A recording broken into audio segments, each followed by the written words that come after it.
Hello, happy February 22nd. This is called the Day of Universality. And if this was the day you were born, I wish you a absolutely amazing, one of a kind birthday. And I also wish that you have the best year of your life to come.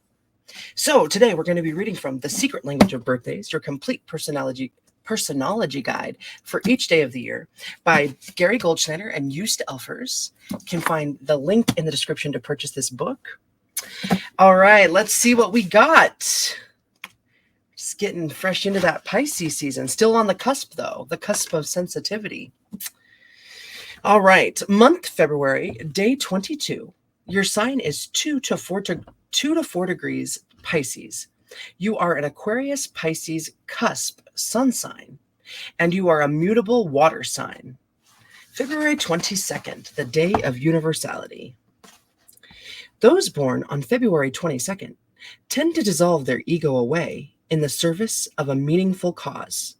Their personal world may be an intricate and complex one, their emotions profoundly sensitive, yet they do not allow this to be their principal concern, and rather turn their spotlight out on the world, illuminating worthy ideals and goals. February 22 people generally believe in the greatest good for the greatest number. In this sense, their democratic, perhaps patriotic feelings run high.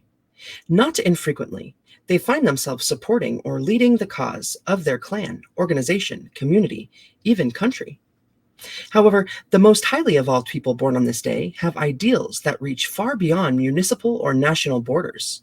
Lovers of universal freedom, high idealists, they wish that all enjoy the blessings of a good life, without threat of tyranny or oppression.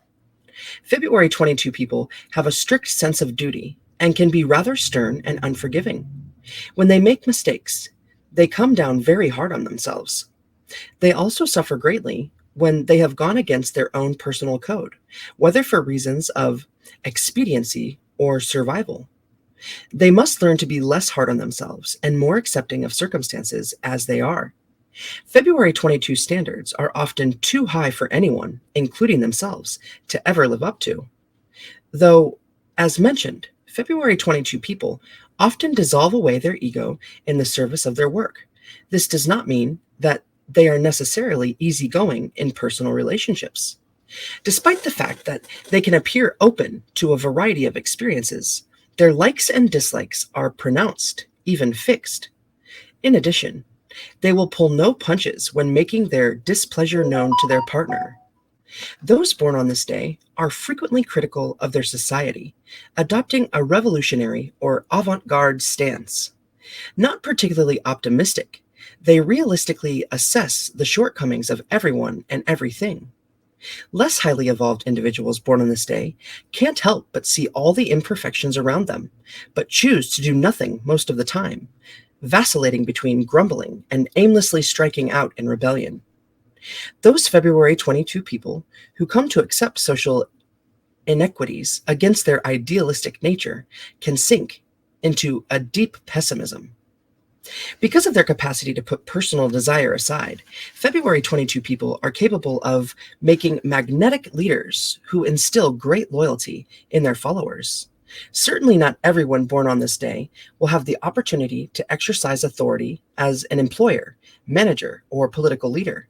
However, should the need arise to call for assistance or support, they will be able to demand great sacrifice from colleagues, family, and friends, since the purity of their motives is rarely in doubt. Boom, man. 22, that master number. All right, speaking of numbers, numbers and planets.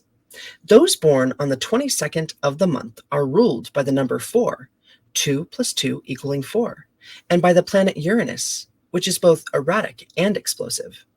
Those ruled by the number 4 are highly opinionated and can be rather argumentative. Such traits may be enforced in February 22 people by the lingering influence of Uranus, ruler of Aquarius, and given a rebellious or revolutionary cast. Not infrequently, number 4 people wish to change the social order, Particularly true for those born on February 22nd, since the sign of Pisces is ruled by Neptune. The Uranus-Neptune connection resulting here can indicate high idealism, but also personal confusion, preoccupation with strange subjects, even self-destructive tendencies.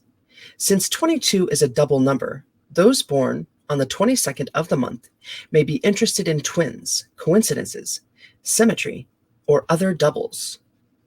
I also encourage you to look into the meaning of the master number 22, because that holds a lot of weight for this as well. I was born on the 22nd, so I can relate to a lot of what's going on here. All right, in tarot, and not of February. Did I say that? But I was born on the 22nd of April.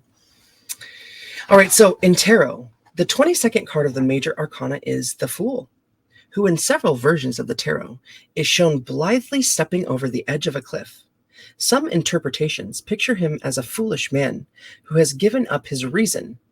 Others, a highly spiritualized being of material considerations. Positive meanings include renouncing resistance and following instincts freely. Foolish acts, impulsiveness, and annihilation are the negative aspects. The highly evolved Fool has followed life's path, experienced its lessons, and become one with his or her own vision. There's a lot to be said for the Fool. It's pretty awesome. Symbolism, woo! Okay, in health, those born on February 22nd are most often apt to ignore their health. They may one day be forced by disease to seek treatment if they don't more actively engage in preventative practices. Staying informed as to current medical health research and possible homeopathic and holistic cures may prove beneficial, if not to themselves, then to their family. Taking vitamin and mineral supplements and eating a low-fat diet featuring plenty of fresh fruits and vegetables is a good start for them. Vigorous exercise is recommended for February 22 people, including aerobics, running, weightlifting, ocean swimming or climbing, and possibly competitive team sports. Advice: don't be so demanding of yourself and others. Allow for mistakes. They cannot always be avoided. Be very conscious of your responsibilities to those who entrust themselves to you. Show more interest in yourself as a person, too. Meditation of the day. In some obscure corners of the world, the ideal and the real have consummated a secret marriage. Dude, ideal and the word real are both capitalized.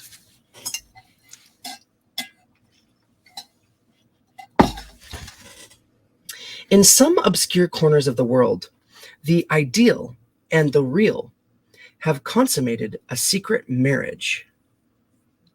That is awesome. So if you were born on this day, your strengths could be that you are unselfish, idealistic, and dedicated.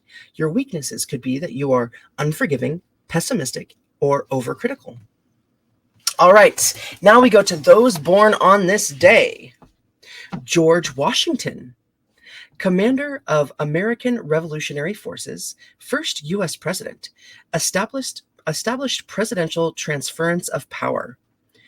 Frédéric Chopin, a Polish composer, a master pianist. Edna St. Vincent Millay, Pulitzer Prize-winning poet, playwright, librettist. I don't know what that means.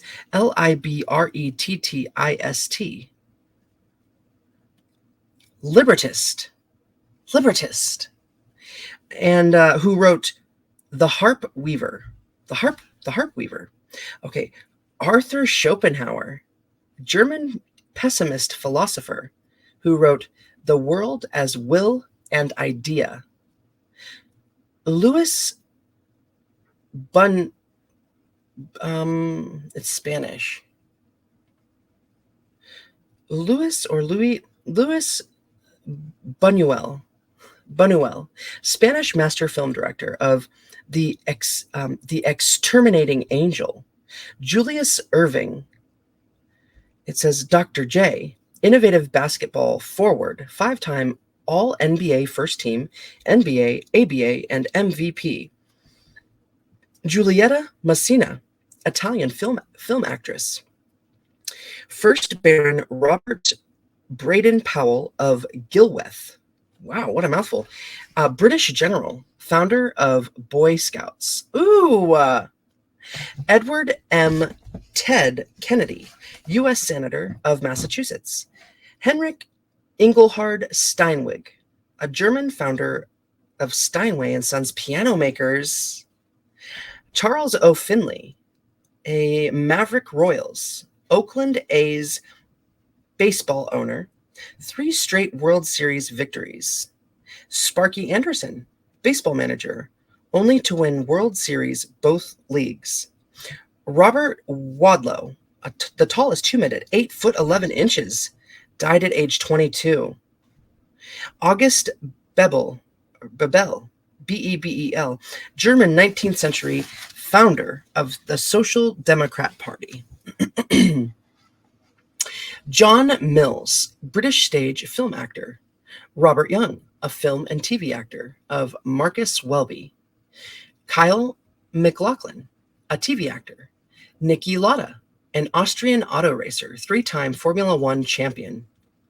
Sean O'Fallon, Irish short story writer and playwright. And lastly, we have Sybil Leek, a British astrologer. Boom! We did it to it. So if you're interested in the Daily Oracle, once I have that all done, I'll link it in the description of this video. And yeah, I hope you have an awesome rest of your day. Come midnight, that moon is going to be 100% full. So maybe get yourself out there and look at it. And I'm going to read this meditation again, just because I know I'm going to spend more time thinking about this. It's really interesting. In some obscure corners of the world, the ideal and the real have consummated a secret marriage. I love that so much. All right, until I see you next time. Mwah, take care of yourself. Thank you so much.